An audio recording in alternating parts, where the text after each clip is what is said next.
nunggu nih teman-teman yang lain buat join gitu ya di malam ini. Kita sambil perkenalan terlebih dahulu mungkin ya. Nanti kita perkenalan lagi nih kalau misalnya teman-teman yang lain udah join juga gitu ya di malam ini. Kayaknya banyak juga nih teman-teman yang belum join gitu ya di jam 7 malam ini. Kurang lebih kayak gitu. Nah, mungkin sebelum perkenalan coba aku share dulu untuk virtual background-nya. Bentar.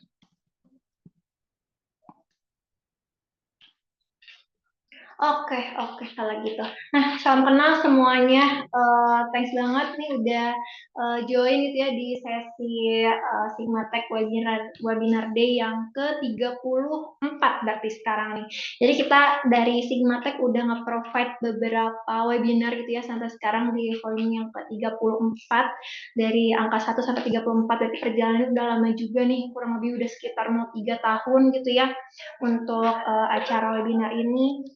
Kita hari ini bakal banyak bahas materi terkait data nih sama expertnya gitu ya. Jadi di sini mungkin ada teman-teman yang baru beres pulang kerja atau mungkin teman-teman yang baru selesai berkegiatan apapun itu, mungkin ada yang baru selesai kuliah, ada yang baru selesai kegiatan di luar gitu ya dan menyempatkan waktunya untuk bisa join di malam ini gitu ya untuk belajar nih bareng-bareng sama expertnya di sini langsung gitu.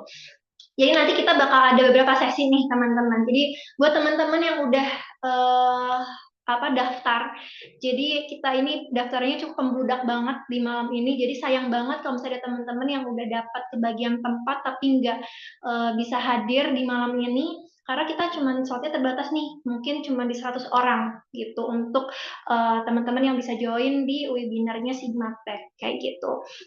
Jadi mungkin nanti selama acaranya berlangsung, selama speakernya nanti mempresentasikan, silakan teman-teman simak, mau teman-teman bawa catatannya masing-masing, itu boleh banget. Nanti kita juga bakal kasih materinya juga nih khusus buat teman-teman ke email masing-masing yang udah ada email di register ya, kayak gitu. Nanti Mas Rizky akan bantu untuk kasih materinya ke saya, kurang lebih kayak gitu. Jadi sama kenal kembali, aku Yulia nih, teman-teman biasa dipanggil Yul. Jadi di sini aku sebagai employee branding dan juga engagementnya di Sigma Tech. Sigma itu perusahaan IT, konsultan dan services gitu ya. Jadi kita biasanya provide sebulan sekali untuk webinar. Jadi kalau teman-teman ada yang mau belajar terkait data atau terkait IT gitu ya, kita nge-provide sebulan sekali secara gratis, dan bedanya nih kita biasanya nanti akan ada beberapa sesi. Salah satunya sesi apa sih gitu, sesinya kita bakal ada presentasi tentunya dari speaker kita, pemaparan materi, didemokan juga gitu ya, jadi nanti teman-teman bisa melihat langsung demonya kayak gimana gitu, terus nanti dicontohin juga gitu kan kalau misalnya ada case dan lain-lain. Jadi kita istilahnya sebenarnya di sini bisa saling sharing aja nih buat teman-teman kalau ada yang pertanyaan atau mungkin ada case yang pernah teman-teman temui gitu ya, bisa langsung dilempar nih ke expertnya, mumpung expertnya lagi join gitu ya di malam ini sebagai speakernya di Sigma Tech Webinar sendiri kayak gitu. Jadi nanti kita sesinya ada, selain itu kita bakal ada discussion gitu ya, diskusi untuk Q&A juga, terus abis itu kita bakal ada quiz, dan quiz ini nanti bakal ada pemenang 3 orang. 3 orang nanti bisa dapat saldo GoPay gitu ya kalau misalnya teman-teman udah bisa jawab dengan benar dan secara cepat gitu ya. Karena ini nanti bakal ada di link Kahoot gitu. Jadi siapin handphonenya buat apa uh, persiapan untuk kuisnya gitu ya, karena kita bakal di Kahoot. Kalau pakai laptop juga boleh banget, kurang lebih kayak gitu. Nah, mungkin nggak lama-lama lagi kita langsung ini kali ya, perkenalan dulu ke speakernya nih. Halo Mas Rizky, di sini udah ada speakernya nih, udah join. Halo, halo, tes Mas Rizky. Halo, halo, selamat malam. Halo Kak Yulia, Oke, halo teman-teman Mas semuanya. Rizky. Salam kenal kembali nih Mas Rizky. Kita hari ini bakal ada pemaparan materi terkait data. Di sini ada expertnya langsung, yaitu Mas Rizky gitu ya. Sedikit penjelasan aja, Mas Rizky itu sebagai data analis nih di salah satu perusahaan aquatech startup ternama banget di Indonesia. Jadi harusnya pengalamannya udah oke banget juga nih. Karena pengalamannya Mas Rizky juga gak main-main gitu ya. Jadi nanti buat teman-teman ada yang mau tanya pertanyaan apapun itu terkait materinya atau di luar materi gitu ya, Mas Rizky siap menjawab ya Mas ya. Siap-siap, nanti kita belajar bareng ya. Oke, oke deh kalau gitu. Nah, Mas Rizky, boleh dong spill sedikit kita bakal belajar apa nih malam ini? Materi terkait materi apa? Oke, oke. Materinya ya, mungkin teman-teman udah sering denger ya, yang sekarang itu sering banget rame. Jadi malam ini kita akan belajar soal data science, konsepnya, dan bagaimana cara implementasinya pakai Python. Jadi ntar kita bisa ngoding langsung supaya ketahuan nih, nggak cuma konsep aja. Mungkin seperti itu ya singkatnya. Oke, oke kalau gitu. Jadi Hmm. nggak cuma nanti pemaparan teori doang, tapi kita bakal demo juga ya Mas ya, untuk dicontohkan Betul, juga nanti berarti akan ya. ada demonya juga. Oke, oke kalau gitu. Nah, mungkin Mas Rizky ini sambil nunggu teman-teman yang lain nih, coba pengen perkenalan juga nih teman-teman yang udah join di malam ini. Pengen tahu juga teman-teman ini dari namanya siapa, terus asalnya dari mana nih, kayak gitu. Info dong, ini teman-teman ada yang dari luar kota nggak selain Jakarta, atau mungkin selain dari Bandung, atau Bekasi kah, atau daerah luar Pulau Jawa kah ini? Boleh di kolom chat kita bisa kenalan juga nih buat nambah koneksi juga ya. Barangkali kita bisa saling koneksi juga nih untuk kedepannya gitu secara profesional kita bisa uh, saling koneksi gitu. Mau di LinkedIn atau mau di manapun itu. Kurang lebih kayak gitu. Karena di sini bukan cuma belajar materi aja, tapi kita di sini bisa nambah koneksi juga, Mas Rizky tentunya. Jadi banyak banget teman-teman yang udah join di sesi webinar sebelumnya nih, Mas Rizky, itu jadi connect, saling connect sama expertnya gitu ya, sama speakernya, dan I banyak see. buat sharing-sharing juga gitu. Jadi kedepannya bukan cuma dari tahapan webinar aja, tapi kita bisa sharing kedepannya tanpa webinar apapun, kurang lebih kayak gitu. Jadi barangkali teman-teman mau connect nih sama Mas Rizky, itu boleh banget, coba tanya aja LinkedIn-nya apa, barangkali ada yang mau ditanyain ke depannya gitu ya, kurang lebih kayak gitu. Oke Mas Rizky, mungkin ini teman-teman masih pada malu-malu juga atau mungkin capek juga ya, lagi makan dulu Kak. Oke, gak apa-apa, sambil makan gak apa. Jadi sebelum sebelum belajar gitu kan, nanti kan ada kuis nih Mas. Itu boleh banget ya diperhatiin baik-baik, siapa tahu laki gitu ya di malam ini dapat hadiah gitu ya, karena lumayan banget nih hadiahnya, bisa buat ya jajan, sedikit jajan lah gitu buat besok, kan besok libur juga nih kayak gitu. Oke, oke Mas Rizky, boleh deh kita coba mulai aja Mas. Boleh perkenalan langsung aja dari Mas Rizky gitu ya, kita tampilkan aja buat deck presentasinya ya Mas. Silakan Mas Rizky. Oke, oke. Boleh. Mungkin kita mulai ya.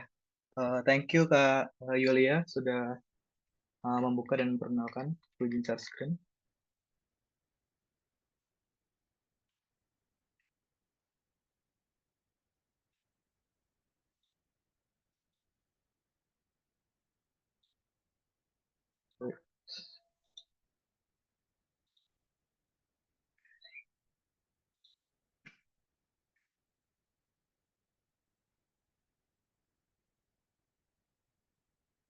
Ya, screen aku udah kelihatan ya? Udah aman-aman. Oke, sip, sip. Mungkin kita mulai ya. Halo, selamat malam semuanya. Apa kabar? Thank you ya udah meluangkan waktu. Selamat datang di webinar bareng Sigmatech malam ini yang berjudul Introduction to Data Science Algorithm Using Python. Jadi malam ini kita akan sama-sama belajar terkait apa itu sih data science, apa itu sih algoritma, dan bagaimana cara implementasinya dengan menggunakan Python. Gitu. Ya, mungkin sedikit perkenalan ya. Namaku Rizky Prima. Teman-teman boleh panggil Rizky gitu. Jadi sekarang kerja di Eviseries sebagai data analis gitu. Mungkin udah kerja sebagai data analis kurang lebih 3 sampai 4 tahun. Aku dulu alumni Telkom University. Kan teman-teman di sini kalau ada yang satu kampus ya, saya hai. Terus di sini juga ada LinkedIn sama email aku, ntar kalau teman-teman perlu suatu saat ingin diskusi lebih lanjut atau ingin berkoneksi, berjaring, boleh dengan menggunakan LinkedIn dan email gitu. Ya mungkin itu sedikit perkenalan dari aku. Nah, untuk pada malam hari ini kita akan belajar soal apa sih? Tadi judulnya udah di spill ya, Introduction to Data Analysis gitu. Tapi ini mungkin sedikit poin-poin yang poin-poin inti yang nanti akan kita diskusikan gitu. Yang pertama kita akan belajar apa itu data science, algoritma. Terus algoritma itu ada apa aja? Ada supervised, unsupervised learning. terus bagaimana cara mengimplementasikan algoritma, dan bagaimana cara mengevaluasi performa dari algoritma yang kita implementasikan nantinya gitu. Dan ditutup dengan hands-on ya. Jadi nanti kita akan hands-on langsung. Jadi persiapkan teman-teman, hands-on ini di akhir. Ini sebenarnya poin yang cukup butuh fokus ya. Jadi pertahankan fokus teman-teman sampai akhir gitu. Dan kalau teman-teman bisa mencoba langsung nanti, misalnya teman-teman ada di depan laptop, nanti bisa langsung mencoba dan langsung merasakan experience-nya ya, bagaimana cara mengimplementasikan si data science ini dengan menggunakan Python. Gitu. Oke, mungkin sebelum kita masuk ke materi ya, aku mau quick survey dulu nih. Mungkin nanti ya di sini ada beberapa peserta ya, nanti mungkin boleh jawab. Ada 2 pertanyaan. Pertanyaan pertama, do you have an educational background or work related to IT atau data gitu. Jadi teman-teman di sini punya latar belakang pendidikan atau pekerjaan yang berkaitan dengan IT atau data, enggak sih gitu. Boleh jawab iya atau enggak di kolom chat. Tunggu beberapa ya. Kita tunggu beberapa jawaban. Mungkin udah ada satu ya dari Haris. Haris jawab G. Enggak mungkin ya. Putri Nob, Farah ya. Wah, udah ada nih. Farah ya. Gitu. Mungkin ada lagi. Tunggu satu lagi. Kalau masih ada yang mau jawab. 1, 2, 3. Oke. Derian tidak. Oke, Derian tidak. Derian tadi sambil makan ya. Udah selesai makannya. Gak apa ya, kita sambil nyemil. Jadi santai aja. Oke, di sini 2 enggak, tiga enggak dan 1 iya. Berarti mayoritas kayaknya background-nya nih bukan IT dan bukan data ya. Cuma ada satu nih yang background data dari Farah Diva. Oke, lanjut ya ke pertanyaan kedua. Nah, kira-kira teman-teman di sini sebelumnya udah pernah pakai bahasa pemrograman Python belum sih gitu? Nah, bertanyakan karena bisa jadi background teman-teman bukan data, bukan IT, tapi ternyata teman-teman udah pernah pakai Python, udah jago pakai Python gitu. Teman-teman aku banyak yang seperti itu. Nah, boleh jawab di kolom chat iya atau tidak. Iya atau no. Daris nope. Oke. Daris belum pernah pakai Python. Yang lain ada lagi? Hitung ya. Satu. Darian. Darian pernah tapi beginner. Oke. It's okay. Beginner lebih dari cukup ya. Jadi kalau teman-teman udah beginner, at least pernah print Hello World ya. Kalau teman-teman belajar ngoding, biasanya karya pertamanya itu adalah Hello World. Jadi good, Darian good. Pernah tapi beginner. Oke, 1, 2, 3. Udah, cukup ya. Oke, ada 2 yang jawab. Dari iya, Deden pernah. Mungkin asumsinya kayaknya 50-50 ya. Ada yang udah pernah dan ada yang belum gitu. Tapi walaupun ada yang belum, tapi ya teman-teman gak usah takut karena ntar di sini kita akan belajar bareng-bareng. Dan anyway, Python ini merupakan salah satu bahasa pemrograman yang paling mudah ya, paling mudah untuk dijalankan. Karena apa? Karena pertama kodenya itu nggak terlalu panjang, dan untuk menjalankannya itu kita nggak perlu kebanyakan install aplikasi apapun gitu. Nanti akan diajarkan. Yang penting teman-teman punya laptop dan punya koneksi internet. Itu udah lebih dari cukup. Gitu. Udah.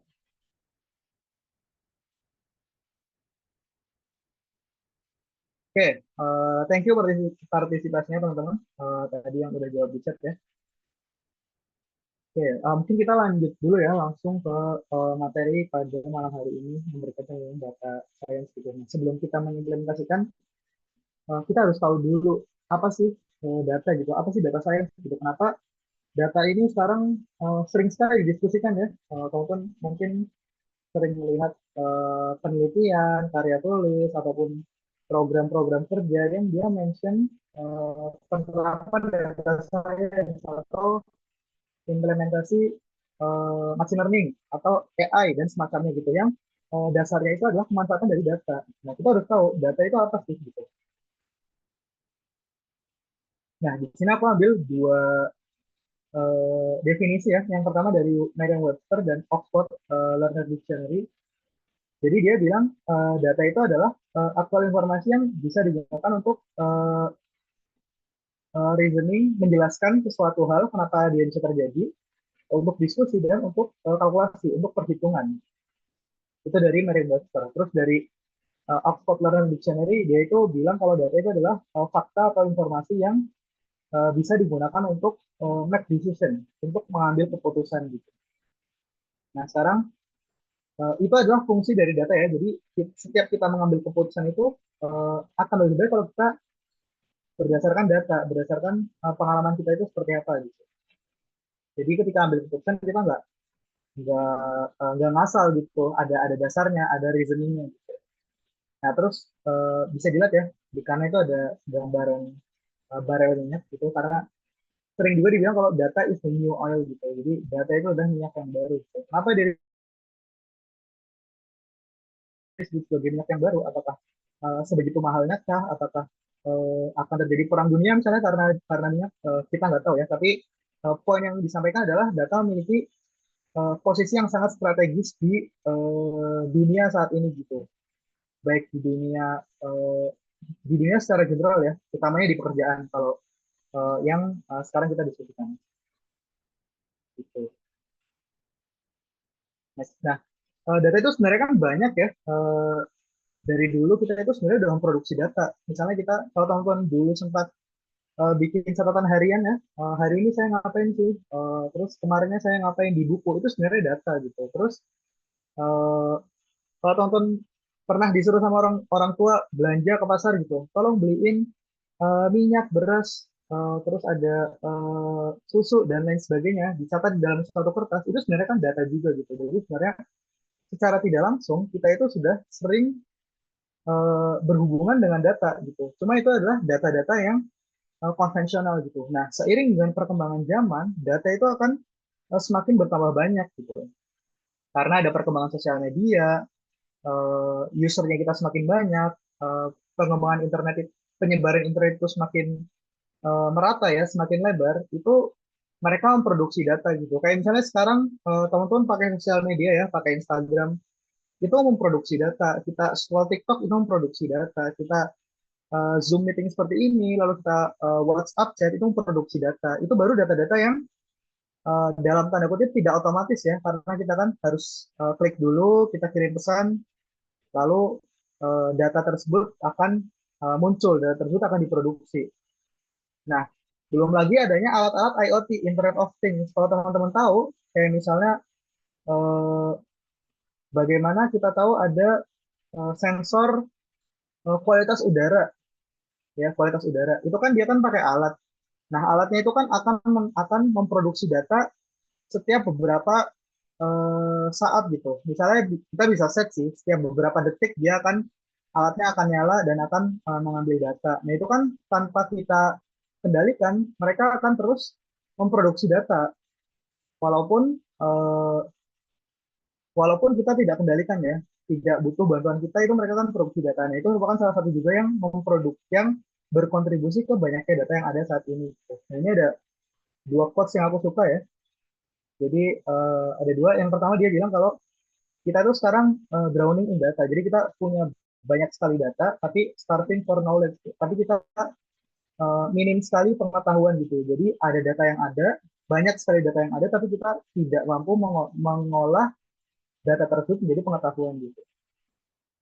Terus quotes yang kedua ya, ada rich data but poor information gitu. Jadi kita kaya kaya sekali akan data, tapi miskin dalam informasi gitu. Jadi kita tidak mampu mengelola data yang sangat banyak tersebut. Gitu.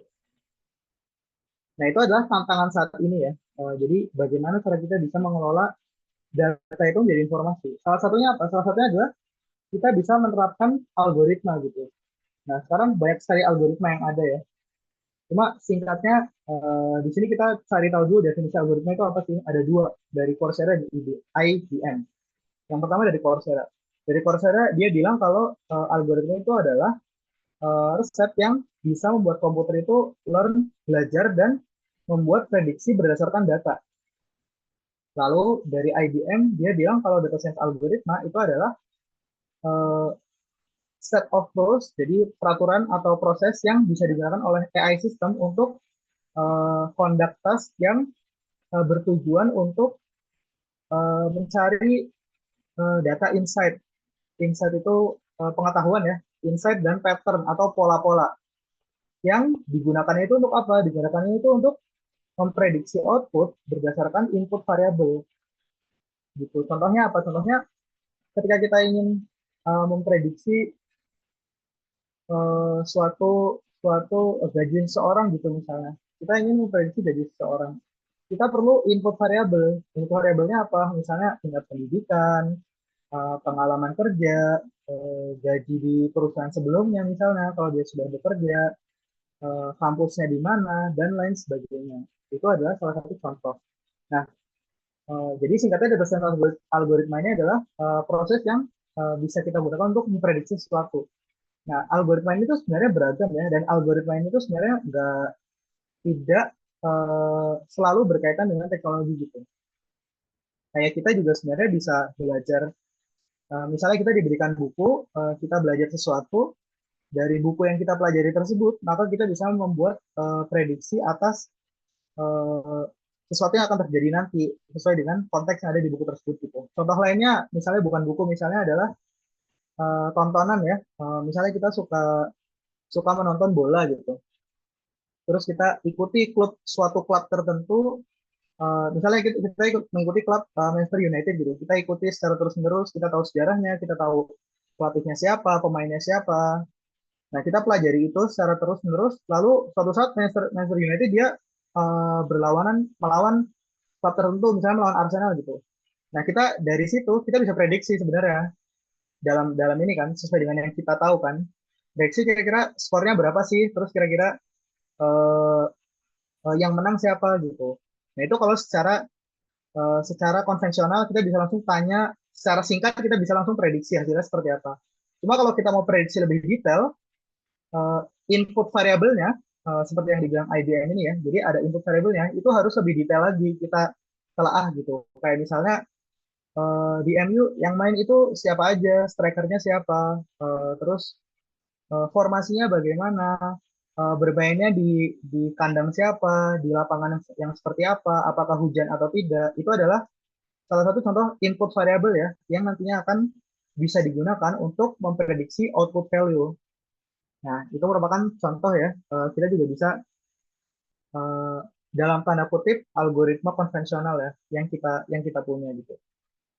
Nah, kalau di IT atau data yang sekarang sering dibahas itu algoritma itu terbagi jadi dua jenis. Yang pertama adalah supervised learning dan yang kedua adalah unsupervised learning gitu. Nah, kalau supervised learning ini dia adalah algoritma yang datanya itu udah terlabel. Sedangkan unsupervised learning itu datanya itu belum terlabel. Mungkin kalau yang teman-teman belum pernah tahu data, bingung ya, data label, data nggak terlabel itu apa sih? Nanti akan kita bahas. Nah, di supervisor ini dibagi jadi dua ya. Yang pertama adalah klasifikasi. Jadi bagaimana cara kita mengklasifikasikan sesuatu.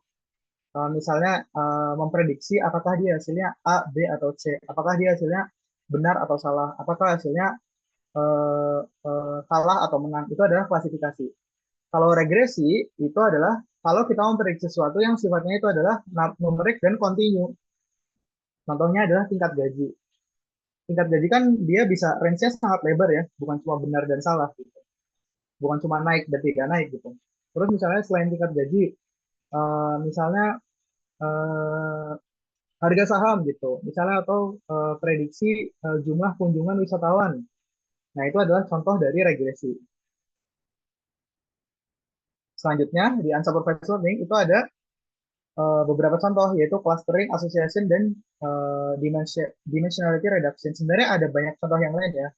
Cuma di sini kita tidak akan fokus di unsupervised learning karena ini uh, mungkin di lain sesi ya kita akan bahas di unsupervised learning. Di sini kita akan fokus di supervised learning terlebih dahulu gitu. Jadi ada klasifikasi dan regresi. Nah, ini ya definisi detail dari supervised learning gitu. Jadi supervised learning itu di mana data yang kita punya itu sudah memiliki label. Jadi bisa dilihat di bagian kanan. Ini adalah contoh supervised learning. X itu menandai independent variable. Jadi kalau di kalau berdasarkan definisi IBM tadi, X itu adalah input variabelnya. dan Y itu adalah targetnya. Jadi dia udah ada targetnya. Kayak misalnya tadi untuk memprediksi kalah atau menang. Y ini isinya adalah kalah atau menang. Nanti X-nya ini ada berbagai macam variabel seperti misalnya tadi ya, jumlah pemain, terus bermain di mana, dan lain sebagainya. Itu adalah input variabelnya. Nah, ini adalah contoh dari supervised learning, di mana kita bisa memprediksi sesuatu yang sudah memiliki label gitu. Nah, Google Code bilang kalau algoritma unsupervised learning ini dia digunakan untuk memprediksi outcome and recognize pattern. Jadi dia akan uh, menunjukkan kepada kita pattern pola yang kalau kita lihat secara kasat mata itu nggak kelihatan. Nah, contoh soal learning tadi ya ada classification and regression. Di sini ada beberapa algoritmanya, ada SVM, ada di klasifikasi ada SVM, discriminant analysis, net bias, nearest neighbors, dan lain sebagainya. Di regresi ada linear regression, SVR, ensemble method, dan lain sebagainya. Ini banyak sekali algoritmanya, sebenarnya bukan hanya ini aja, cuma ini adalah yang paling sering digunakan. Nah, di sini nanti kita akan coba untuk mengimplementasikan algoritma nearest neighbors di klasifikasi dan linear regression di regresi. Gitu. Nah, terus ada use case ya, example dari klasifikasi itu apa sih? Tadi sudah sempat disebutkan sebenarnya. Klasifikasi itu contohnya misalnya di sini ada diabetes prediction yang uh, hasilnya adalah true atau false, benar atau salah. Dia terprediksi diabetes atau enggak diabetes. Terus ada churn prediction. Ini biasanya kalau teman-teman bekerja di marketplace gitu misalnya yang memiliki user, dia itu ada masa-masa di mana user itu tidak belanja lagi. Yang namanya itu churn ya. Kita bisa memprediksi kapan sih user ini tidak belanja lagi gitu. Fungsinya untuk apa? Kalau misalnya kita prediksi user ini udah nggak mau belanja lagi, kita bisa lakukan sesuatu supaya usernya itu kembali belanja sehingga transaksinya akan terus berjalan dan perusahaan akan tetap profit, tetap untung gitu. Terus contoh dari regresi, ya tadi regresi itu adalah yang sifatnya numerik dan continuous. Contohnya adalah harga rumah. Bagaimana cara kita memprediksi harga rumah gitu berdasarkan kamar, berdasarkan luas tanah, luas bangunan, berdasarkan jumlah kamar mandi, uh, dan lain sebagainya gitu. Terus salary prediction, kita memprediksi gaji. Banyak tadi faktornya berdasarkan pendidikan, berdasarkan apakah dia sudah berkeluarga atau belum, anaknya berapa, dan lain sebagainya. Ini contoh dari klasifikasi dan regresi. Nah, terus unsupervised learning. Bedanya unsupervised learning itu apa? Ketika uh, data itu belum memiliki label, jadi dia tidak memiliki label gitu. Jadi kita nggak tahu labelnya itu apa sih, hasil prediksinya itu apa kita nggak tahu gitu. Nah, contohnya unsupervised learning ini apa sih? Ketika misalnya kita punya data customer ya, data customer yang luas, terus kita ingin mengelompokkan data tersebut berdasarkan karakteristiknya.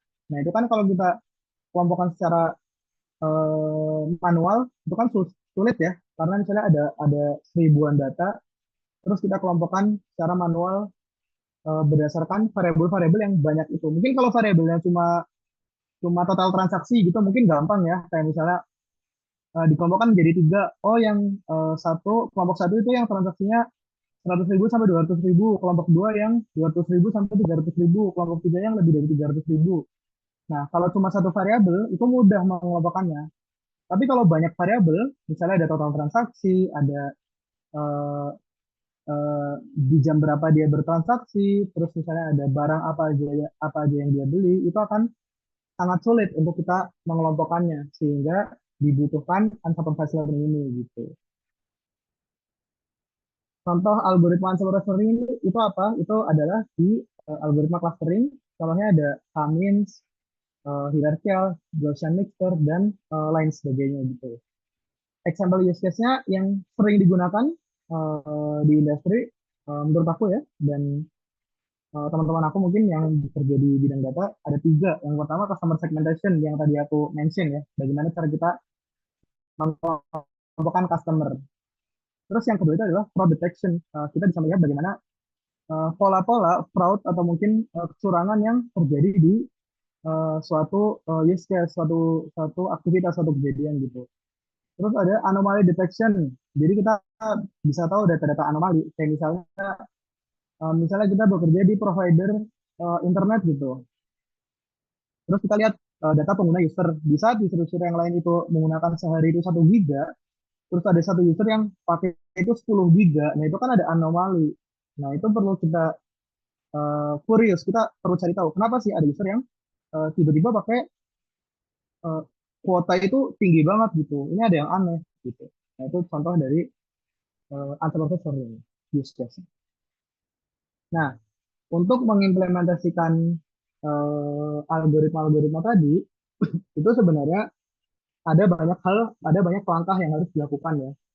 Nah, biasanya itu kita gunakan FITS-DM framework. Jadi framework end-to-end framework data science di sini. Jadi ada 6 step yang harus teman-teman lakukan. Yang pertama adalah business understanding. Kita mengetahui bisnis atau problem yang sedang dihadapi itu apa sih. Terus ada data understanding. Kita juga tahu, kita harus cari tahu modal atau data yang kita punya itu seperti apa gitu. Komposisinya, terus bagaimana kondisinya, apakah datanya sudah rapi, apakah datanya masih kotor, apakah perlu kita bersihkan, datanya itu sebanyak apa, misalnya dari rentang tahun berapa sampai berapa, itu adalah data understanding. Terus ada juga data preparation. Data preparation ini contohnya adalah ketika misalnya tadi di data understanding itu datanya itu belum bersih. Belum bersih itu maksudnya formatnya macam-macam gitu. Misalnya kita marketplace ya, kita kerja di aplikasi di marketplace, dia kan datanya banyak, ada yang bersumber dari website, ada yang bersumber dari aplikasi Android, ada yang bersumber dari iOS, dan mungkin ada sumber-sumber data yang lain. Formatnya bisa jadi berbeda-beda. Nah, di data preparation ini, salah satu yang kita lakukan adalah menggabungkan data tersebut menjadi satu format, sehingga mudah nantinya ketika digunakan untuk modeling. Nah, modeling itu apa? Modeling itu saat dimana kita mengimplementasikan model teknik atau algoritma yang tadi kita mention sebelumnya gitu, yang supervised atau unsupervised learning atau algoritma regresi, klasifikasi dan lain sebagainya itu di step modeling. Terus setelah kita lakukan modeling, kita akan lakukan evaluasi. Jadi kita menentukan apakah algoritma ini sudah bagus atau belum, apakah sudah sesuai dengan bisnis objektifnya, apakah sudah sesuai dengan yang kita ekspektasikan gitu. Dan yang terakhir itu adalah deployment, di mana kita mendeploy algoritmanya atau ya mendeploy ya algoritmanya supaya bisa digunakan oleh user secara langsung gitu. Nah, sebenarnya di setiap stepnya itu banyak sekali yang harus dilakukan gitu. Cuma singkatnya mungkin ada di sini ya. Jadi di sini ada apa saja sih yang harus dilakukan di business understanding sampai dengan deployment. Ini aku ambil dari paper, linknya ada di sini. Ntar slide-nya juga akan di-share. Nanti teman-teman bisa baca lebih detail mengenai slide-nya itu di sini gitu. Nah, di sesi kali ini mungkin nanti kita akan coba mengimplementasikan FITS-DM ini, cuma enggak di semua tidak di semua step ya. Jadi cuma di step data understanding, data modeling dan evaluation. Jadi di step 2, 4 dan 5. Nanti kita akan coba implementasikan ketiga step tersebut gitu. Supaya teman-teman bisa tahu end to end itu seperti apa sih hasil secara detailnya ya. Nah, tadi kan gimana soal step-stepnya ya. Sekarang kita bicara soal contoh algoritmanya itu ada apa aja sih. Nanti kita akan belajar dua algoritma. Yang pertama regresi dan klasifikasi. Di regresi kita akan belajar algoritma linear regression, regresi linear. Di mana ya di sini kita bisa memprediksi suatu dependent variable berdasarkan independent variable gitu. Jadi singkatnya, si dependent dan independent variable itu akan diplot ke dalam suatu grafik, bisa dilihat di bagian kiri ini ya. Lalu kita akan tarik garis lurus. Nah, garis lurus itu diharapkan sebagai formula yang akan digunakan untuk prediksi. Jadi polanya itu di garis lurus ini. Gitu. Nah, kalau teman-teman lihat di kanan itu ada formulanya ya. A sama dengan sigma bla bla bla bla. Ini adalah formulanya. Kalau teman-teman backgroundnya IT, saya lebih tertarik untuk langsung aja deh ngodingnya gimana gitu. Nggak mau baca formula ini gitu. Kecuali kalau teman-teman backgroundnya matematis ya, atau backgroundnya statistika, itu biasanya lebih suka membaca formula ini gitu. Kebetulan aku yang pertama, jadi nanti supaya teman-teman lebih tertarik juga, kita akan langsung coba dengan menggunakan algoritma. Jadi kalau dengan algoritma, dalam tanda kutip, kita nggak perlu paham-paham amat soal formulanya, tapi kita bisa implementasikan. Sama seperti ketika kita ingin mengendarai mobil, kita kan nggak harus tahu ya bagaimana cara kita bikin mobilnya gitu. Kecuali kalau kita ingin modifikasi mobilnya itu ketika kita udah interest banget dengan suatu mobil, terus kita pengen modifikasi, nah kita harus tahu tuh part-part pembentuknya apa aja, mana part-part yang paling penting, mana yang nggak penting, nah itu kita harus tahu. Cuma kalau di pekerjaan itu atau di teman-teman kuliah biasanya ya, kita tidak harus tahu bagaimana cara membentuknya gitu. Tidak harus tahu secara detail ya. Mungkin tahu formulanya aja nggak apa-apa. Tapi kita bisa implementasikan. Ini adalah contoh dari regresi linear. Lanjut, yang kedua adalah K-nearest neighbors, di mana kita akan mengklasifikasikan sesuatu itu berdasarkan posisinya di data-data yang lama. Jadi kita akan plot suatu objek ke dalam suatu grafik. Contohnya di kiri ya, kita langsung contoh aja. Jadi di situ kan ada objek A dan objek B ya, kelas A dan kelas B gitu. Terus ada satu objek baru muncul yang di dalam tanda tanya itu. Nah, kita pengen tahu objek yang di tanda tanya ini itu kelas A atau kelas B. Kita tahunya dari mana? Kita tahunya dari tetangga terdekatnya gitu. Nah, misalnya kita lihat dari K ini adalah jumlah tetangga ya. Kita lihat dari tiga tetangga terdekatnya gitu. Ketika tiga tetangga terdekatnya, di sini kita lihat bahwa ada dua kelas D dan satu kelas A, sehingga objek kuning ini akan diprediksi sebagai kelas B karena lebih banyak tetangga kelas B. Nah, terus kalau tetangganya kita pengen lihat lebih banyak, kita lihat tujuh tetangga. Nah, kalau kita lihat dari tujuh tetangga, itu hasil prediksinya bisa berubah. Karena kalau kita lihat dari tujuh tetangga, itu yang lebih banyak itu adalah kelas A. Jadi objek kuning ini akan diprediksikan sebagai kelas A gitu. Nah, ini merupakan salah satu algoritma yang paling simpel ya. Mungkin kalau teman-teman tahu ini ya quotes-quotes atau kearifan lokal ya, yang dia bilang kalau kalau kita berteman dengan pandai besi, mungkin kita akan jago untuk bikin pandai besi juga gitu, bikin besi juga gitu. Tapi kalau kita berteman dengan seorang penjual parfum, kita juga mungkin akan terkena harumnya gitu, akan memiliki karakteristik yang kurang lebih sama. Mungkin itu salah satu ini ya, salah satu contohnya ya seperti itu ya.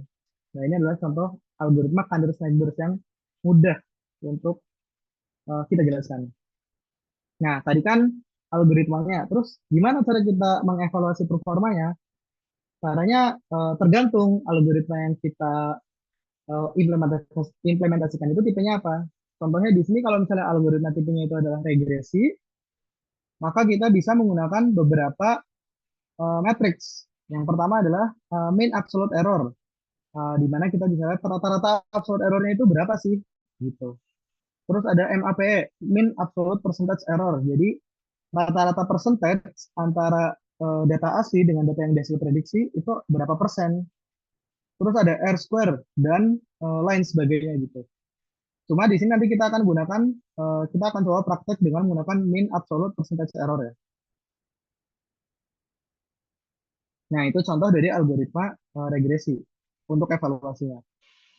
Terus kalau algoritma klasifikasi itu banyak juga matriksnya. Cuma yang paling utama atau bukan utama ya, yang paling mudah untuk dipahami dan sering digunakan itu adalah akurasi.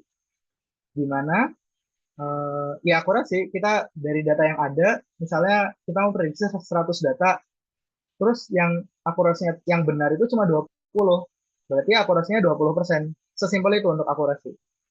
Cuma ada matrix lain seperti recall, precision, F1 score, dan lain sebagainya gitu. Nah, uh, kenapa sih matriks evaluasi itu ada banyak? Ya karena kita nggak bisa melihat suatu algoritma itu hanya dari satu matriks aja.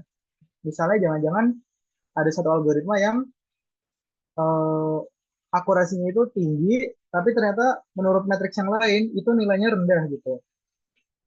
Jadi kita bisa melihat performa algoritma itu dari berbagai macam sisi gitu. Kayak misalnya kita melihat suatu pertandingan sepak bola gitu ya misalnya ya, skornya bagus misalnya tim A skornya menang gitu. Itu dari matriks skor. Ada matriks lain misalnya matriks seberapa banyak bola yang eh, di ditujukan ke gawang gitu, seberapa banyak yang masuk gitu. Terus bagaimana permainannya, apakah lebih banyak dikuasai oleh tim A atau tim B gitu. Jadi sama seperti ketika kita menilai secara konvensional ya sesuatu. Jadi ada banyak faktor yang bisa kita lihat. Contoh lain di clustering ya, clustering mungkin di sini kita nggak akan bahas detail, cuma ada beberapa matriks juga seperti Jakarta Index, Voltes Maulos, dan Run Index gitu. Nah, clustering ini ketika tadi kita ingin uh, mengelompokkan suatu data yang dia belum punya label ya. Jadi seberapa bisa sih mereka mengelompokkan datanya itu bisa dilihat dari matriks-matriks ini. Nah, ini contoh perhitungannya, contoh perhitungannya. Bagaimana sih kita menghitung matriks-matriks tadi gitu. Nah, yang pertama adalah akurasi ya di bagian kiri. Jadi di sini kita lihat bahwa ada actual, ada predicted. Nah, kita bisa lihat resultnya ya. Ada false, ada true. Di sini yang true itu adalah 2 dibandingkan dengan keseluruhan data itu adalah 4. Jadi 2 per 4 itu kan adalah 50%. Jadi akurasinya itu adalah 50% kalau berdasarkan data ini. Nah, terus kalau yang kanan, mean absolute percentage error gitu. Jadi kita lihat perbedaan persentasenya itu berapa persen di masing-masing datanya. Misalnya ini 17 sama 20 itu bedanya berapa persen? Bedanya 17%. 23 sama 25 bedanya berapa persen? 8,7%. 35 sama 30 bedanya berapa persen? 14%. Dari data tersebut kita rata-ratakan eh, beda rata-rata absolute percentage error itu berapa persen? Hasilnya adalah 13,54%. Nah, kalau absolute percentage error ini, kalau akurasi tadi kan dia semakin tinggi akurasinya, algoritmanya semakin bagus. Kalau akurasinya 100%, algoritmanya bagus. Tapi kalau MAPE, mean absolute percentage error, ketika dia semakin tinggi, misalnya persentase errornya itu adalah 90%, berarti dia semakin buruk karena errornya tinggi banget, bisa 90% errornya. Kalau mean absolute percentage error itu semakin kecil, dia akan semakin bagus karena errornya itu semakin rendah gitu. Nah, yang dibutuhkan untuk mengimplementasikan itu apa aja sih? Yang pertama IDE ya, atau dulu itu adalah software yang integrated development environment, software yang bisa digunakan untuk singkatnya dia kayak kode editor lah, di mana kita ngoding gitu. Kalau di Python itu ada Jupyter, PyCharm, dan Colab yang sering digunakan. Terus programming language untuk data science itu ada banyak ya. Ada Python, MATLAB, R, C++, Java, dan lain sebagainya. Sebenarnya masih banyak lagi yang lainnya gitu. Nah, terus ya yang kita digunakan di sini sekarang adalah Python ya. Kenapa Python? Karena Python itu library-nya banyak sekali yang bisa kita gunakan untuk uh, mengimplementasikan data science gitu. Jadi kita dimudahkan dengan adanya library itu, sehingga kita nggak perlu bikin formula datanya itu dari nol. Nah, di sini contoh beberapa library-nya ya. Mungkin teman-teman tadi yang udah pernah pakai Python ya, udah cukup familiar. Ada library Pandas, Seaborn, Scikit-learn. Scikit-learn ini adalah library untuk algoritmanya. Pandas dan Seaborn ini untuk visualisasi. Dan banyak algoritma, library yang lainnya yang teman-teman bisa explore. Tentunya nggak bisa kita jelaskan satu-satu, teman-teman bisa ekspor sesuai kebutuhannya nanti gitu. Itu akan jauh lebih menarik. Nah, tools to use di webinar kali ini ada dua. Yang pertama Python, bahasa programannya, dan Google Colab, uh, code editornya ya. Terus ada library-nya apa aja sih yang utama? Yang pertama ada Scikit-learn, dia adalah open source ML library, machine learning library. yang isinya adalah algoritma-algoritma, terus ada pandas, di mana dengan menggunakan pandas kita bisa membaca datanya dalam bentuk tabular, gitu. Nah, mungkin ini kenapa Python nggak usah terlalu detail ya, intinya karena dia mudah banget. Dan salah satu yang support untuk data mining gitu. Bisa dilihat ya di kanan atas. Jadi di Python itu untuk memunculkan hello world itu sangat singkat. Cukup print hello world. Kalau teman-teman pernah belajar bahasa pemrograman yang lain, Java misalnya, dia perlu kode yang cukup panjang dulu. Misalnya public static void main, PSVM. Terus nanti ada kode yang lainnya sampai dia munculkan hello world gitu. Nah, Python ini sangat mudah. Terus yang kedua adalah collab. Kenapa kita pakai collab? Karena kita nggak perlu install apapun, kita nggak perlu install Python, kita nggak perlu install suatu tools, cukup teman-teman punya device, laptop atau PC, punya browser, Google Chrome, Mozilla Firefox, dan ada internetnya. Dengan menggunakan itu, teman-teman bisa langsung mengimplementasikan data science. Gitu. Nah, mungkin nggak perlu berlama-lama ya, waktu kita nggak banyak. Kita akan langsung coba untuk hands-on di sini. Jadi teman-teman mungkin linknya akan aku share di kolom kolom chat. Nah, teman-teman bisa akses link itu. Kita coba buka linknya ya.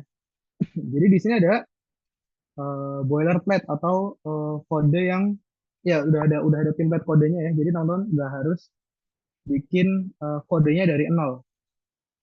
Tinggal teman-teman lengkapi aja. Cara menggunakannya gimana? Tadi teman-teman udah buka kodenya.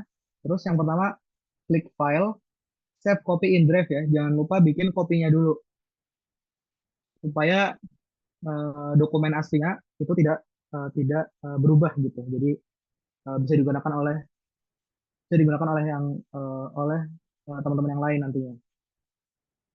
Nah, setelah itu dia akan bikin kopinya. Nah, loading ya, sebentar. Nah, kita udah bikin kopinya. Ya udah, ntar teman-teman tinggal coba di sini gitu. Mungkin kopinya dihapus, nanti bisa diganti jadi nama teman-teman. Di sini aku namanya Rizky. Nah, gitu. Nah, sekarang kita pengen coba untuk mengimplementasikan ya data. Yang pertama adalah salary prediction. Kita pengen prediksi gaji seseorang. Kita coba lihat datanya ya. Aku asumsikan teman-teman di sini sudah mungkin ya, pastinya sih harusnya sudah familiar dengan yang namanya spreadsheet ya atau Excel ya. Jadi kita akan kolaborasikan juga nih bagaimana cara kita pengembangan kita terkait dengan Excel dengan data science ini. Nah, pertama kita lihat datasetnya ya. Kita fokus di salary dataset V1. V1. Nah, teman-teman lihat di sini ada 3 kolom, name, age, dan salary.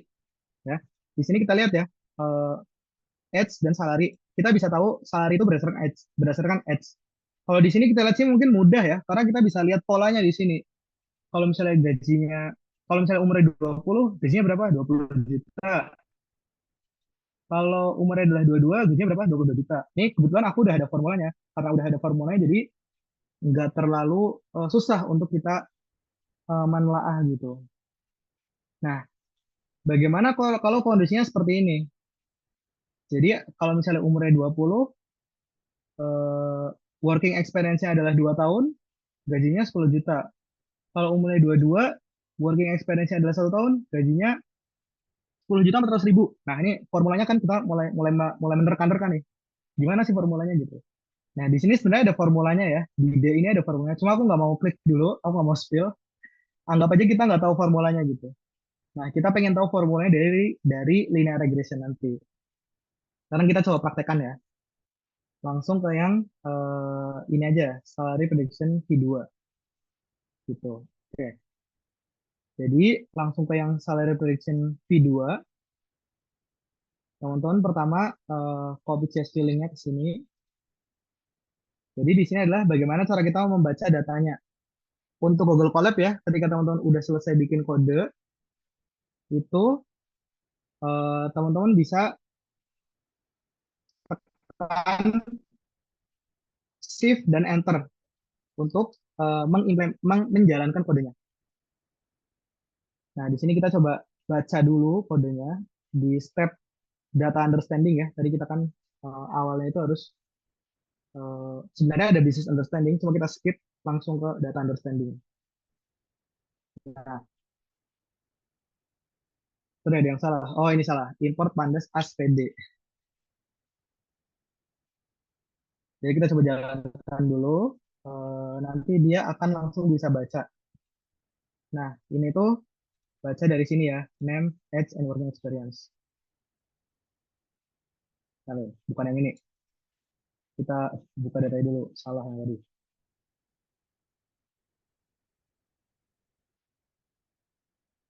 Nah, ini adalah data yang benar ya. Umurnya 20, pengalaman kerja 2 tahun, gajinya 8 juta.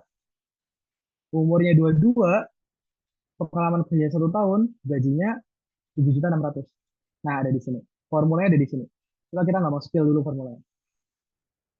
Nah, terus kita coba plot dulu salary.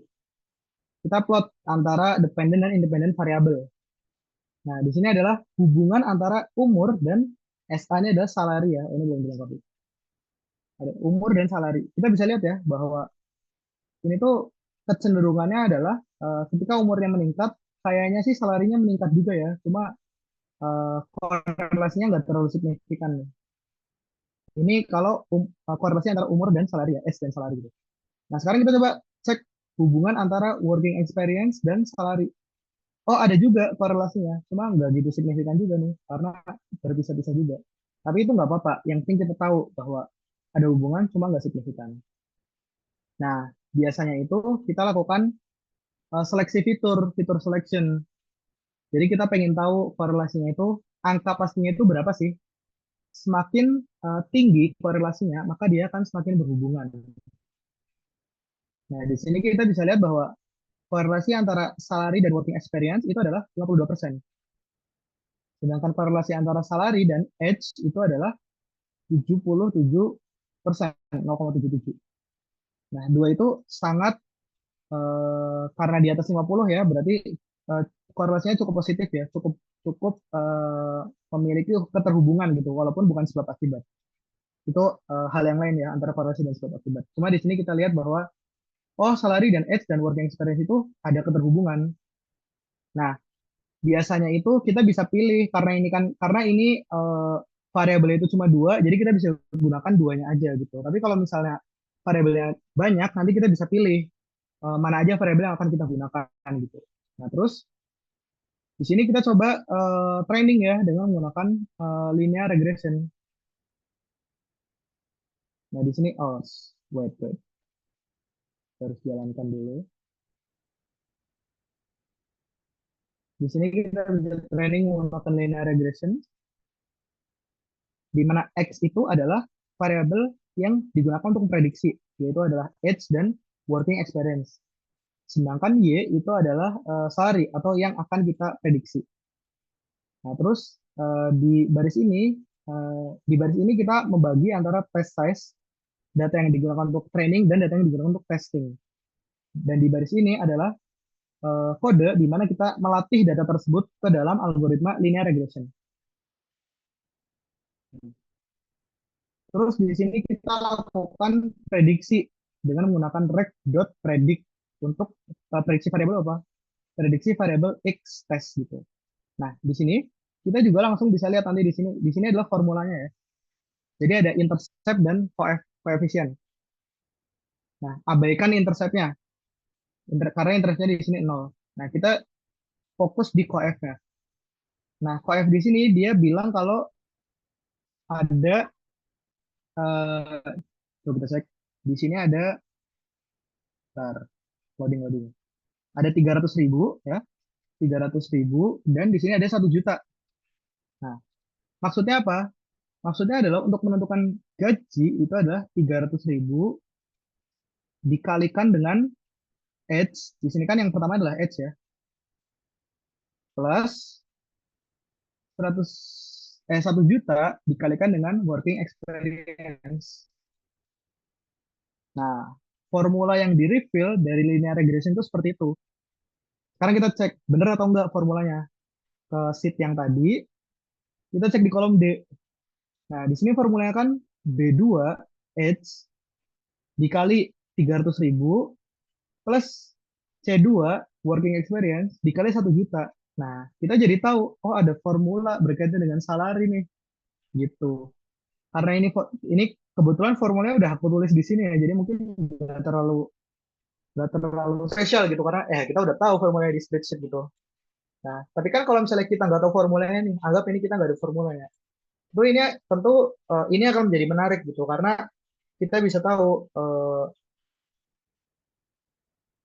linear regresi formula untuk menentukan gaji berdasarkan age dan working experience gitu. Nah, untuk menggunakannya gimana sih? Untuk menggunakannya, teman-teman bisa gunakan rec.predict. Rec.predict ini np.array. Nah, 30 ini adalah umur dan 1 ini adalah working experience. Sekarang kita coba dengan menggunakan dataset yang ada aja dulu.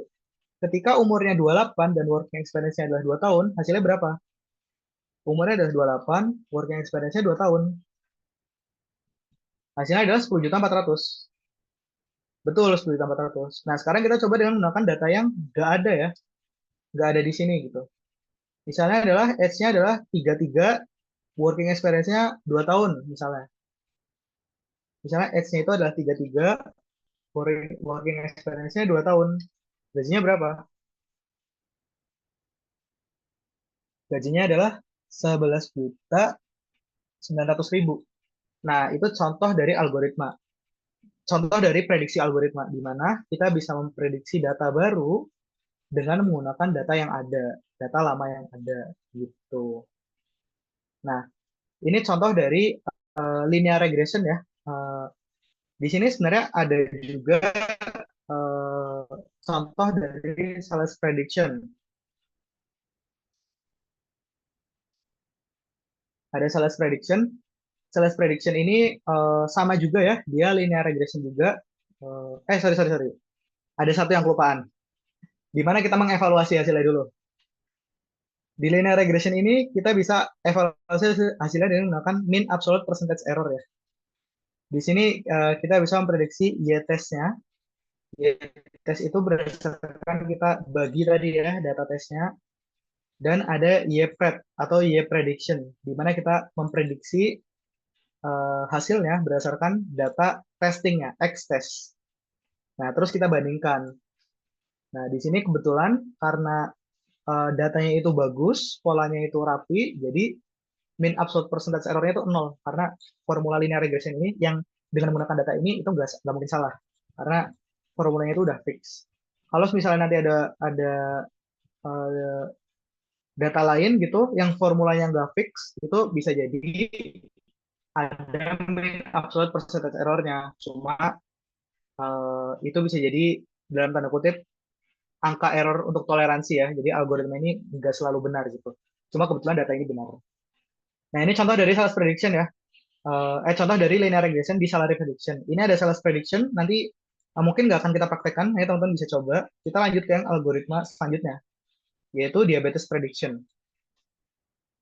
Nah, di diabetes prediction ini kita diberikan data diabetes, di mana ada bermacam-macam ya, ada preeknansis, glucose, blood pressure, skin thickness, dan lain sebagainya, beserta dengan targetnya. Di sini ada 1 untuk kejadian diabetes dan 0 untuk kejadian tidak diabetes. Nah, terus kita filter selection dulu, kita lihat korelasinya, yang berhubungan diabetes itu apa aja sih? Nah, kita lihat yang paling tinggi, kita lihat dengan menggunakan warna aja ya, supaya lebih mudah melihatnya gitu. Nah, di sini biru rendah, merah adalah tinggi. Kita bisa lihat yang paling tinggi di sini korelasinya dengan target itu adalah skin thickness dan blood pressure. Kita pakai 2 variabel itu dulu. Nah, di sini kita bisa lihat ya, kita plot misalnya ke dalam satu grafik hubungan antara skin thickness dan blood pressure. Kalau yang skin thickness-nya biru itu artinya 0. Kalau yang merah itu artinya 1. Ya. Nah, terus kalau suatu saat kita punya data, misalnya skin thickness-nya 80, terus blood pressure-nya adalah 40. Di sini kan berarti kan. Nah, di sini kan kita bisa langsung prediksi kan, berdasarkan tetangga terdekatnya. Misalnya dua tetangga terdekatnya merah, berarti dia terprediksi merah, terprediksi satu. Berdasarkan tiga tetangga terdekatnya, dia terprediksi tetap merah, karena merah dua, biru satu. Nah, kebetulan dia di sini, dan jaraknya cukup kelihatan. Kalau suatu saat kita ditemukan data yang skin thickness-nya 40, blood pressure-nya adalah 65 di sini. Nah, ini susah banget nih kita lihatnya nih kalau dari grafik. Oleh karenanya kita butuh formula variabelnya gitu. Formulanya, algoritmanya. Nah, di sini kita implementasikan sama kayak tadi ya, modeling, kita train test, terus kita fit di mana kita mengimplementasikannya. Nah, terus di sini kita coba predik tadi nih, misalnya ada yang skin thickness-nya 80, blood pressure-nya 60. 80, 60 di sini. Dia terprediksinya merah, satu. Satu kan. Sekarang kita coba lagi yang lainnya. Misalnya skin thickness-nya 40, eh, blood pressure-nya 60. Hasilnya berapa coba? 0. 40, 60. Nah, itu ada di sini nih. Kita nggak tahu kan dia yang terdekat apa nih, kita nggak tahu. Tapi kalau berdasarkan algoritma itu adalah 0. Karena dia lebih tahu jarak antara objeknya. Gitu. Nah, terus kita coba evaluasi dengan menggunakan akurasi. Sama ya, kita harus import dulu dari scalar.matrix, pakai library accuracy score. Terus kita lihat y-test dengan y-pret-nya, hasil testing dengan hasil prediksinya. Nah, di sini kelihatan bahwa akurasinya itu adalah 54%. Jadi belum belum terlalu baik ya 54% ya. Gimana cara kita meningkatkan akurasi tersebut? Banyak caranya. Yang pertama kita bisa melebarkan tes size-nya gitu. Tes size-nya dikurangi. Jadi data trainingnya itu lebih besar. Atau bisa juga kita mencoba kita eksperimen pakai variabel yang lain untuk memprediksi algoritma diabetes ini gitu. Nanti misalnya kan kalau sekarang kan blood pressure sama skin thickness ya, kita bisa coba dengan menggunakan variabel lain gitu. Misalnya glukos dan insulin atau misalnya blood pressure dan insulin dan lain sebagainya gitu. Kita bisa ruang eksperimennya sangat lebar di sini gitu. Jadi ntar teman-teman bisa coba-coba gitu. Nah, itu tadi adalah contoh kita udah coba regresi, salary prediction dan klasifikasi ya dengan menggunakan diabetes prediction gitu. Nah, itu contoh dua use case yang teman-teman pelajari malam ini dan teman-teman bisa kembangkan juga nih nantinya kalau menemukan data-data yang lain gitu yang teman-teman tertarik untuk mengeksplornya gitu. Gitu. Nah, mungkin itu tadi kita udah belajar konsep, kita udah belajar macam-macam algoritma, bagaimana cara mengevaluasinya, tools apa aja yang digunakan, dan kita juga udah hands on ya. Ya, mungkin itu penutup dari aku ya. Kita udah coba belajar banyak dan selanjutnya adalah sesi tanya jawab. Aku akan akan dibantu oleh Kak Yulia. Thank you. Oke, thank you nih Mas Rizky udah sharing untuk materinya ya. Wah ini mungkin buat teman-teman malam ini kita belajar banyak hal gitu ya, mulai dari teori terus sampai tadi di demo juga nih dikasih contohnya sama Mas Rizky, tadi juga dikasih linknya juga nih sama Mas Rizky juga gitu ya. Jadi buat teman-teman tadi bisa sambil belajar juga kalau mungkin nanti Mas Rizky tadi kecepatan gitu ya, atau mungkin masih ada yang masih bingung juga nih selama Mas Rizky demo gitu ya, itu boleh banget kita sesi jawab di Q&A sekarang gitu ya. Kita discuss sharing-sharing aja bisa dua arah gitu ya buat teman-teman kalau misalnya ada yang memang punya case juga nih misalnya selama perkuliahan atau mungkin selama kerja juga gitu ya bisa sharing nih di sini. Nanti mungkin Mas Rizky bisa bantu juga nih untuk jawab-jawab pertanyaannya gitu. Nah, boleh dong teman-teman boleh drop pertanyaannya di kolom chat atau mungkin nanti hands on aja nanti bisa open mic juga nih buat teman-teman. Ada yang ingin bertanya nggak nih?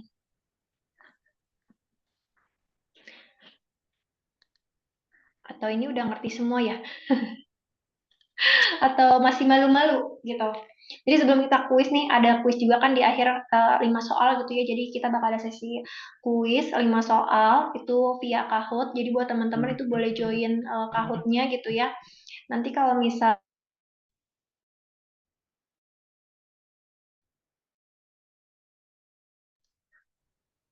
tes halo, sorry sebelumnya kayaknya sinyal aku mati nyala nih Mas Rizky, sinyalku aman gak nih Mas?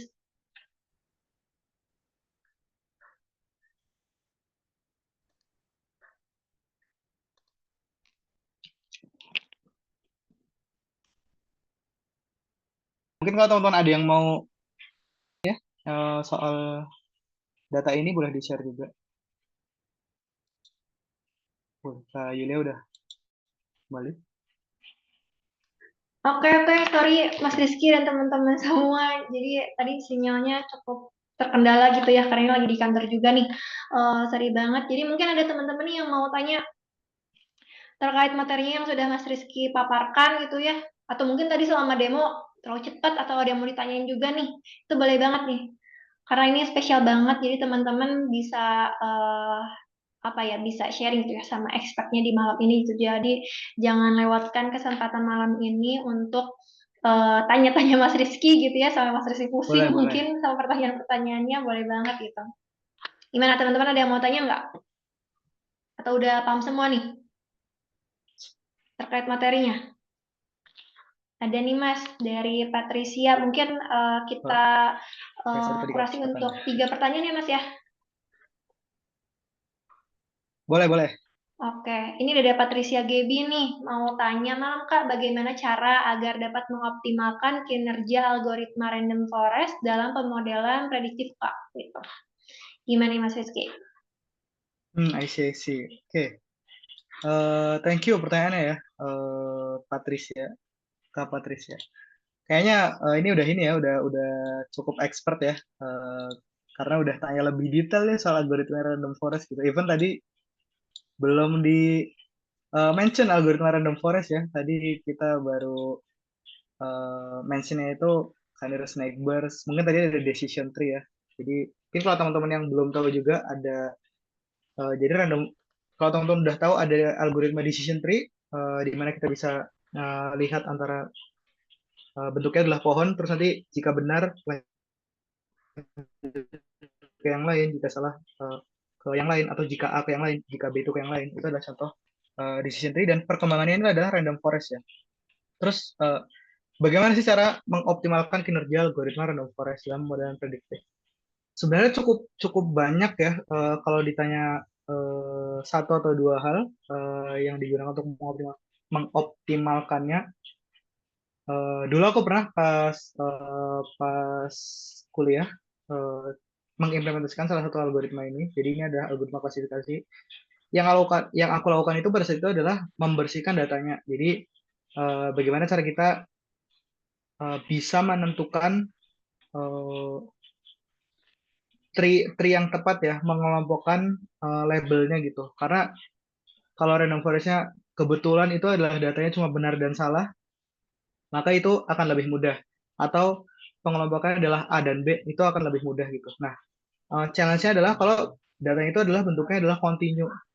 Misalnya gajinya, misalnya tadi umurnya itu adalah, untuk prediksi gaji, umurnya itu adalah 20 sampai 30. Nah, untuk diimplementasikan ke random forest ini atau decision tree nanti, itu kan kita perlu kelompokan ini ya, kelompokan value-nya ya. Jadi misalnya 20 sampai 25 di satu value, terus 25 sampai 30 di satu value lagi dikelompokkan. Nah, itu mungkin yang dulu aku sempat alami ya. Jadi challenging-nya dulu di situ gitu. Jadi bagaimana cara kita mengelompokkan datanya gitu. Terus yang kedua adalah kalau misalnya kita punya imbalance data, kalau misalnya kita datanya itu nggak seimbang gitu, karena contohnya misalnya ketika kita memprediksi diabetes, terus lebih banyak data dalam data latihnya ya, dalam data latihnya itu lebih banyak yang data yang labelnya itu adalah terprediksi positif diabetes dibandingkan dengan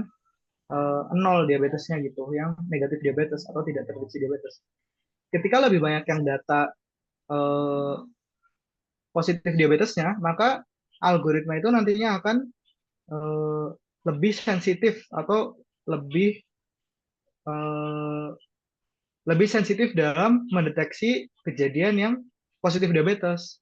Dia kurang sensitif kalau mendeteksi data yang negatif diabetes. Itu adalah contoh dari ketika kita terjadi imbalance data ya. Jadi kita harus pastikan bahwa data yang di train itu seimbang. Kalau lihat di kode tadi itu kan ada train test split ya. Coba kita cek. Di sini kan ada train test split ya.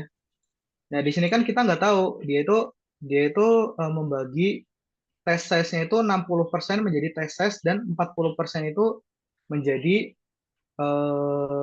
train size gitu.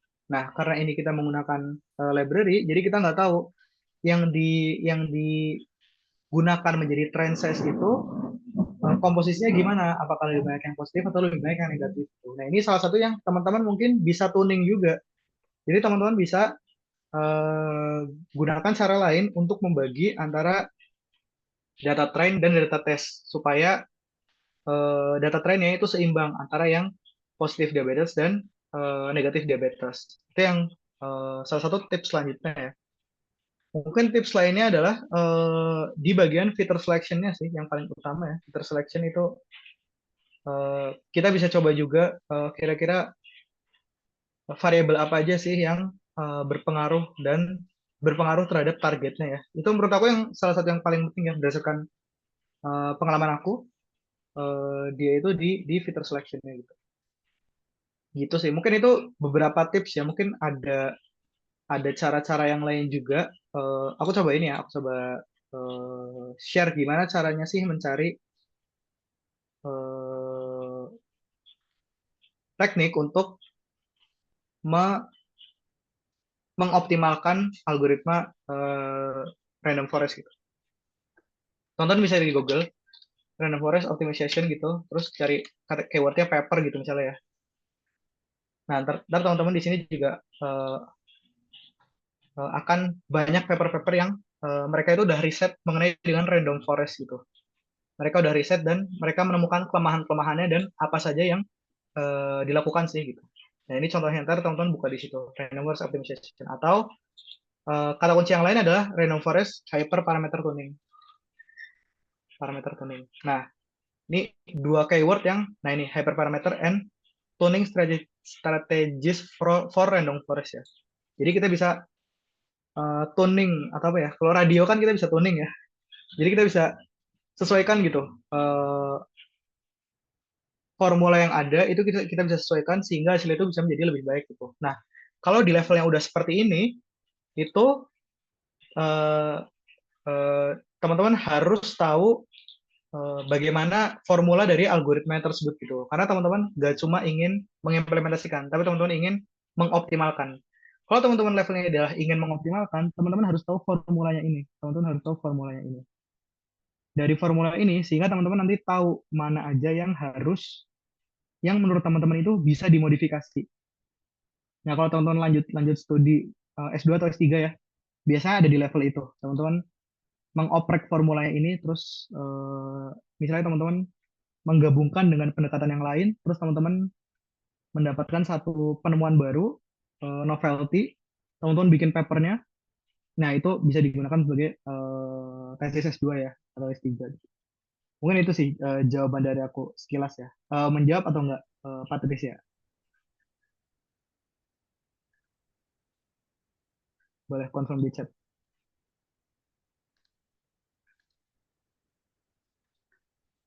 Cukup menjawab, terima kasih. Oke, sip. Thank you ya Patricia. Ntar kalau misal mau diskusi lebih detail kita bisa lanjut di LinkedIn atau di email ya. Menarik juga untuk diskusi mengenai itu. Oke. Oke. Nah, Mas Rizky ada satu lagi nih pertanyaan, mungkin ini pertanyaan terakhir gitu ya dari Kak Farah nih. Izin Hmm, bertanya ke algoritma ML kan ada banyak. Misal untuk hmm, hmm, hmm, klasifikasi ada KNN, decision tree dan sebagainya. Nah, itu hmm, untuk hmm. memilih algoritma yang cocok dengan data kita itu gimana nih, Mas Rizky? Oke, memilih algoritma yang cocok. Sebenarnya nggak ada, aku pribadi ya, belum menemukan bagaimana sih cara memilih algoritma yang cocok gitu. Itu kayak kita, eh, setiap orang memiliki kecenderungannya masing-masing gitu, memiliki keyakinannya masing-masing. Cuma yang biasa dilakukan adalah ketika kita yang biasa dilakukan ya misalnya misalnya untuk case tertentu ya misalnya untuk misalnya untuk prediksi diabetes gitu, diabetes prediction, teman-teman bisa cari SLR paper. SLR itu apa ya? Eh, Systematic Literature Review. Teman-teman bisa cari diabetes prediction systematic literature review paper, misalnya untuk case diabetes ya. Nah, nanti di sini itu dia akan memunculkan paper-paper yang eh, mereka itu meneliti berkaitan dengan diabetes. Nah, terus nanti mereka udah gunakan berbagai macam algoritma. Nah, dari situ ntar teman-teman bisa jadi referensi ya, misalnya, oh berdasarkan ya kita kadang-kadang nggak dapat akses ya. Teman-teman bisa ngakalin lah, kalau teman kuliah. Kalau teman-teman sempat gunakan ini ya. Biasanya itu di akhir nanti akan ada ini. Dia itu akan menunjukkan eh, mereka itu menggunakan algoritma apa aja sih. Coba kita cari ini aja ya. Kita cari image. Contohnya ini deh misalnya. Oh, enggak. Yang ini. Nah, contohnya ini deh.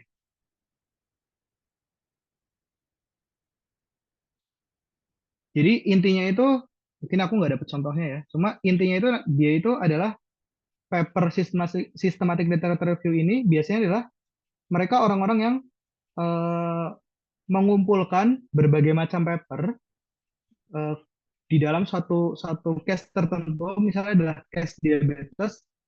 Nanti mereka itu adalah mereka mengevaluasi macam-macam paper tersebut gitu. Soalnya kan kalau misalnya kita cuma cari ya diabetes prediction algorithm algorithm paper misalnya. Nah, di sini tuh ntar biasanya mereka biasanya cuma cuma pakai satu atau dua algoritma aja gitu. Misalnya ada yang cuma pakai KNN aja, ada yang pakai decision tree aja, ada yang pakai eh, XGBoost. Nah, mereka kan satu-satu. Ada yang pakai random forest. Nah, kalau keywordnya adalah systematic literature review, itu mereka mengumpulkan paper-paper tersebut gitu. Jadi ntar ketahuan yang paling bagus berdasarkan paper-paper yang ada itu algoritma apa. Nah, biasanya aku menggunakan itu. Biasanya aku mereferensi berdasarkan penelitian-penelitian ada gitu. Nah, terus pertanyaannya, kalau misalnya ini adalah wilayah yang baru ya, belum pernah ada penelitiannya seperti apa? Biasanya adalah kita coba cari eh, use case yang mirip ya. Misalnya untuk prediksi, misalnya ada prediksi COVID ya. Misalnya dulu kan COVID belum ada ya. Terus sekarang kita pengen prediksi COVID. Nah, kita cari paper-paper yang lama yang berkaitan dengan prediksi penyakit gitu. Salah satunya diabetes ini gitu. Atau contohnya kita ingin prediksi eh, harga ini misalnya harga gandum misalnya kan belum ada misalnya ya, misalnya belum ada di Indonesia kan jarang ya gandum ya. Ya kita lihat aja dari eh, algoritma yang digunakan untuk prediksi harga padi atau prediksi harga beras. Nah, itu nanti bisa kita implementasikan gitu. Nah, itu mungkin tips yang biasa aku lakukan ya. Atau ntar kalau teman-teman udah biasa menggunakan algoritma, biasanya sih ada kecenderungan tersendiri ya. Misalnya kalau dari aku klasifikasi, aku cenderung dengan menggunakan KNN atau decision tree. Kenapa menggunakan itu? Karena itu mudah dijelaskan ke user gitu. Jadi bukan cuma performanya bagus, tapi bagaimana challenge sebagai data analis atau data scientist ya. Bukan cuma kita bisa bikin performa algoritmanya itu bagus, tapi bagaimana cara kita bisa menjelaskan algoritmanya itu kepada user. Itu challenging juga gitu. Jadi biasanya sih aku nggak langsung milih yang pasti bagus gitu, cuma kita harus seimbangkan mana yang bagus dan mana yang mudah dijelaskan gitu. Cuma kalau misalnya kita ingin yang kita kekeh ya, pengen cari yang bagus, mungkin dugaanku kakaknya kuliah gitu misalnya pengen bikin riset yang lebih bagus algoritmanya dari penelitian-penelitian sebelumnya, bisa gunakan keyword ini sih di Google ya. Nanti baca papernya, banyak referensinya, terus nanti dari situ kita sintesa kira-kira algoritma yang paling bagus itu apa sih. Ya mungkin itu jawaban dari aku. Cukup menjawab Kak Farah.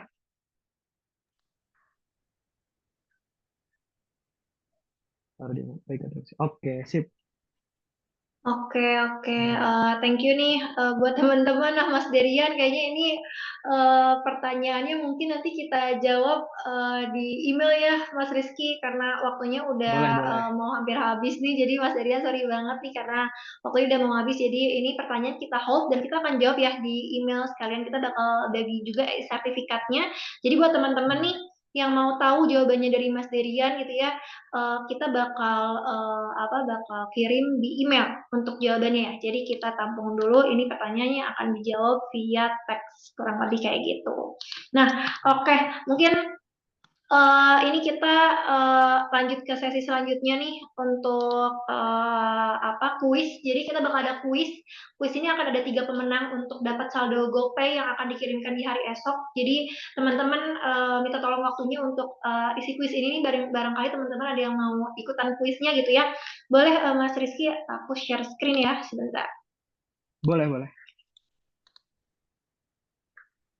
Oke, ini udah aman belum nih? Mulai ini ya, ada Aman, ya? Aman ya, aman. aman Kak, udah kelihatan.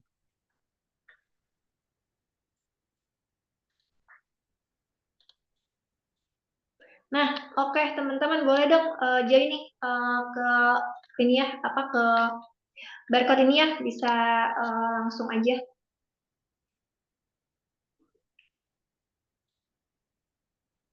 Ini Mas Rizky nggak boleh ikutan ya? Siapa tahu Mas Boleh ya? Rizky juga ikutan, nggak boleh, nggak Saya boleh. boleh ikutan ya? Nggak boleh, nggak boleh. Nanti Mas Rizky yang menang nih. Teman-teman ada yang ini coba boleh join. Kita Yang tunggu udah join sampai boleh 22, boleh confirm di chat ya kali. kita 20.25 ya. Kita tunggu 20.25. Jadi setelah itu kalau misalnya ternyata cuma ada 3 orang gitu ya yang ikutannya, berarti 3 orang itu yang menang gitu ya Mas ya. Jangan sampai cuma 3 orang ya, ntar udah pasti Iya, menang. jangan sampai 3 orang, nanti pasti menang itu 3 orang itu pasti. Oke, udah banyak nih. Kita tunggu sampai 20.25 ya. Untuk lamaan deh 20.25, 20.24 deh, 20.24. 20.24 ini udah banyak juga nih, udah 8 orang. Buat teman-teman yang lain ada yang mau join nggak nih? Lumayan ini, nanti kalau yang menang, nanti pokoknya yang menang itu intinya kalau Kahoot itu adalah ketepatan dan juga speed. Jadi tolong perhatikan, jangan utamakan speed aja, tapi utamakan ketepatan juga untuk jawabannya ya. Jadi teman-teman kalau misalnya tadi udah selama materi mendengarkan dari Mas Rizky gitu ya, itu jawabannya ada tuh di situ. Oke, 1 menit lagi ya, kita mulai ya.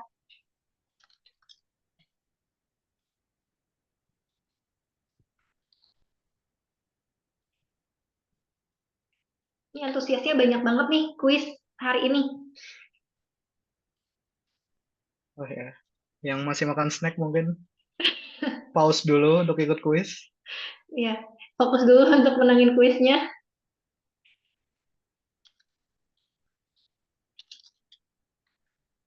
Ini udah 11 orang.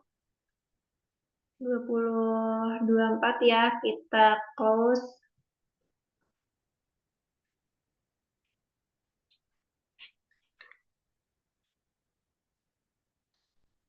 Oke, kita kunci ya 20.24 ya Mas. Oke, sip.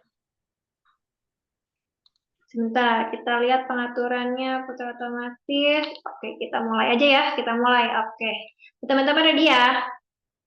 Tolong siapin ini sinyalnya, jangan lupa. Takut sinyalnya tiba-tiba error ntar keluar. Kita mulai ya.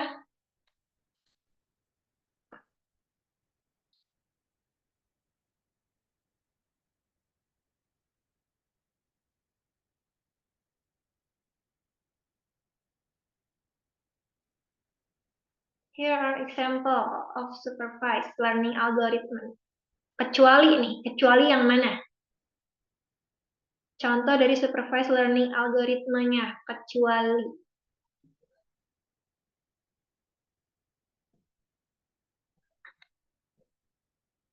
Dari 10 nih jawabannya, satu lagi nih. Siapa yang belum jawab? Wih, ini yang benar ada 4 orang. Ini benar ada 4 orang, ada yang salah juga nih. Kita coba cek. Kak Farah paling awal nih, Kak Farah, terus Kanawa sama Kak Salma gitu ya. Jangan lupa nanti di akhir screenshot ya teman-teman untuk yang dapat juara 1, 2, dan 3 gitu ya. Nanti bakal buat jadi bukti kalau kalian menang gitu dan diklaim ke email Sigmatek. Next, pertanyaan kedua.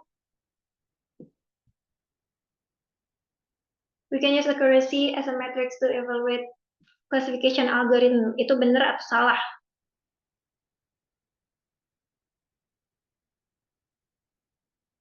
Oh, ini ada 10 jawaban. Yang benar semua. Ada satu orang yang salah. Kita cek. Ini Kak Farah. Emang Kak Farah udah expertnya kayaknya Mas Rizky. Kak Farah udah expertnya nih.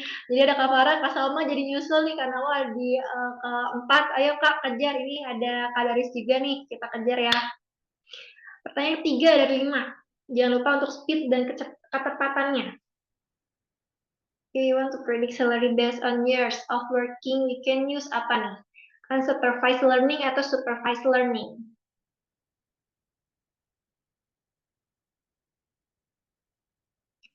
Oh, ini benar semua, Mas. Ini anak-anaknya berarti teman-teman di sini sangat memperhatikan.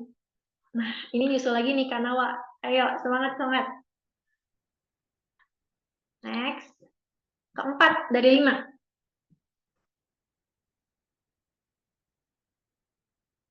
Benar atau salah? Terkait pernyataan di atas.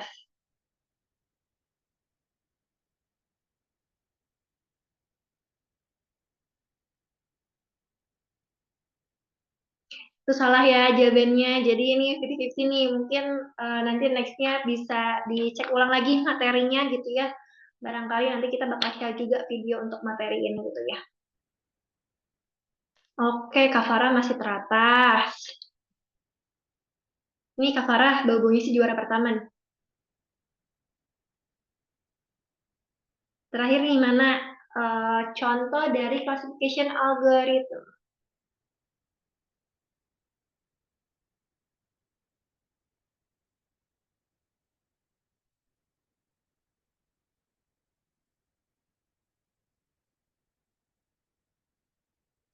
Yang betul adalah Kinnear Snake Moors gitu. Jadi kita coba cek ini podiumnya yang menang siapa nih? Oh, Mas Daris, Kak Daris ini ketiga nih.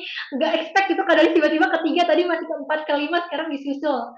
Kayak gitu. Terus ada Kak Suryani juga gitu ya. Ini ada Kak Farah pertama. Oke, nah kalau gitu. Ini aku screenshot ya. Buat jadi bukti juga gitu. Jangan lupa teman-teman screenshot untuk Kak Farah, Kak Suryani kedua, dan Kak Daris ketiga. Itu dapat dapat saldo GoPay dari kita. Itu akan dikirim diklaim besok ya di tanggal 1 Mei. Jadi tolong malam ini untuk di email ke email berikut ini sebentar.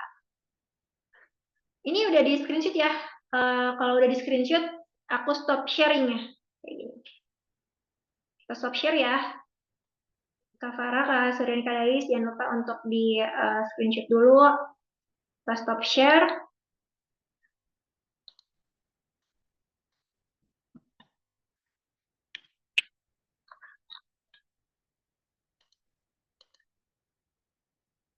Oke, untuk screenshot hasil akhir game tadi, kuis tadi bisa langsung dikirim ke email aku, yulia.putripratiwi@sigmatech.co.id. Jadi buat teman-teman yang tadi menang nih, buat klaim saldonya itu wajib banget untuk kirim screenshotnya ya. Kalau misalnya nggak dikirim, itu nggak akan bisa untuk diklaim hadiahnya. Kurang lebih gitu. Jadi selamat untuk pemenang, dan congrats juga untuk teman-teman yang udah jawabnya benar. Dan di malam ini kita seru-seruan bareng, belajar bareng Kak Rizky.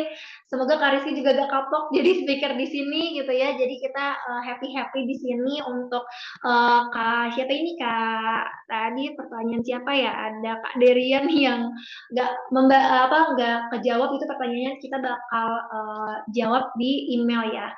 Nah, mungkin sebelum berakhir, boleh untuk ini dulu apa, kita foto dulu sambil bikin link absensi sebentar.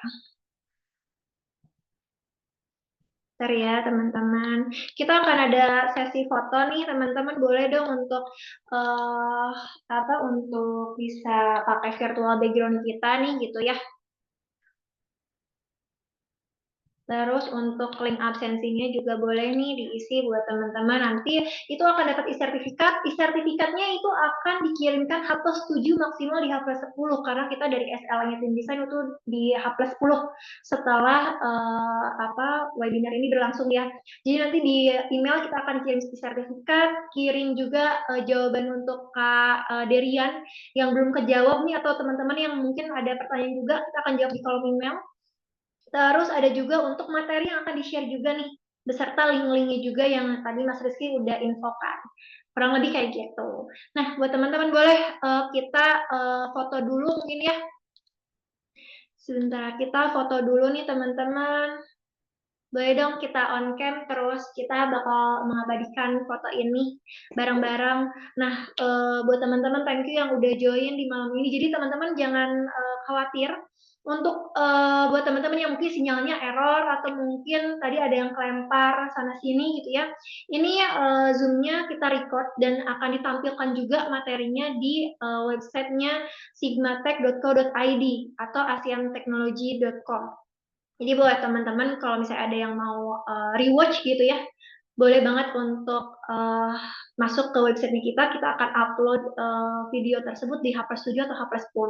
Kurang lebih kayak gitu. Boleh nanti diisi untuk link absensinya dan juga saran ke depannya gitu ya, barangkali Kak kayaknya kurang deh kuisnya, harusnya 10 atau enggak 20 soal gitu ya. Kalau 5 soal gak kerasa gitu. Jadi boleh juga diisi saran-sarannya gitu ya buat teman-teman, atau mungkin Kak kayaknya lebih menarik lagi kalau kita ada ice breaking gitu ya di tengah-tengahnya materi, itu boleh banget gitu ya. Jadi boleh feedback apapun akan kita terima, atau kritikan apapun akan kita terima, karena itu untuk membangun webinar ke depannya. Kita bakal ada webinar sebulan sekali dan ini gratis di provide sama Sigmatech. Jadi buat teman-teman yang mau materi selanjutnya pengen tahu, boleh cek linknya sigmatech.co.id gitu ya, atau enggak websitenya gitu. Ini teman-teman udah ada yang bisa on cam lagi kah? Kita foto dulu. Teman-teman ada yang bisa on cam lagi? Kita tunggu di 23.35 ya. Sambil teman-teman juga bisa isi juga nih untuk link absensinya gitu ya. Sebentar.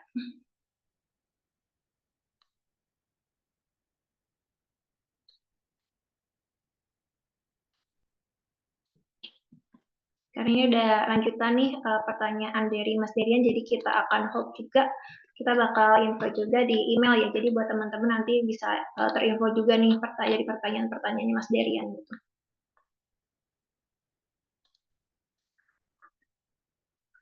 Oke, kita tunggu ya di 20.35 sambil teman-teman bisa isi absensinya juga ya.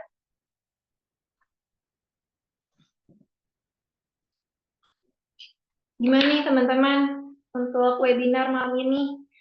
Hopefully bisa ini ya, bisa menambah ilmu atau pengetahuan juga buat teman-teman di sini yang udah join. Thanks sekali lagi udah bisa meramaikan untuk acara ini dan juga ikutan juga nih acara kuis kita gitu ya, after kita maparin materi-materinya juga. Nah, Mas Rizky udah kasih linknya juga nih. Untuk siaran ulangnya itu ada di ini saya kasih websitenya sebentar ya.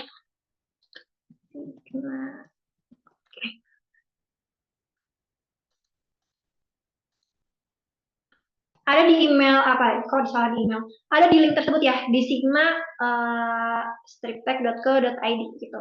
Jadi nanti bisa lihat di situ tuh. Nanti kalian klik aja untuk insight, terus itu banyak banget webinar kalau teman-teman mau belajar terkait data lain atau mungkin terkait front end atau mungkin terkait pengen tahu info terkait seputar AI ataupun teknologi yang sekarang lagi up to date dan booming banget. Bahasan materinya lengkap banget dan di situ ada demonstrasinya juga, kurang lebih kayak gitu. Jadi semuanya udah di-share juga, linknya ada di sana, terus udah didemonstrasiin juga sama speaker-speakernya, jadi udah lengkap banget dan detail, kurang lebih kayak gitu. Jadi buat teman-teman yang mau boleh langsung ke link sigmatech.co.id. Oke, kita foto dulu ya. Kita mulai ya. 3, 2, 1. Oke, sebentar. Tadi ada yang tiba-tiba off cam. Kita mulai ya satu lagi. 3, 2, 1. Oke, sip kalau gitu. Udah selesai malam ini acara hari ini. Thanks buat teman-teman yang udah meramaikan. Kita ketemu lagi di sesi webinar selanjutnya di volume yang ke-35. Itu biasanya kita bakal ada di sesi, bakal ada di akhir bulan atau pertengahan bulan. Jadi pantengin banget Instagramnya ASEAN Sigma Technology atau mungkin LinkedIn-nya Sigma Tech. Nanti bakal di-share di sana untuk poster-posternya. Dan pastinya akan ada kuis berhadiah lagi. Belum tentu kita kuisnya ke depannya mungkin materi atau mungkin kita bakal game seru-seruan, bakal tebak gambar mungkin, atau mungkin mau materi lagi boleh, karena kita bakal menampung semua feedback yang teman-teman kasih buat kita, kurang lebih kayak gitu. Oke, thanks buat Mas Rizky nih udah sharing juga ya di acara webinar hari ini. Thank you buat teman-teman. Kalau misalnya udah selesai untuk mengisi link absensinya, kita tutup aja untuk hari ini. Thanks ya Mas Rizky, thanks buat teman-teman semuanya. See you again untuk di acara selanjutnya. Thank you Kak Yulia, thank you teman-teman Oke, semua. thank you semuanya. Oke, thank you semua.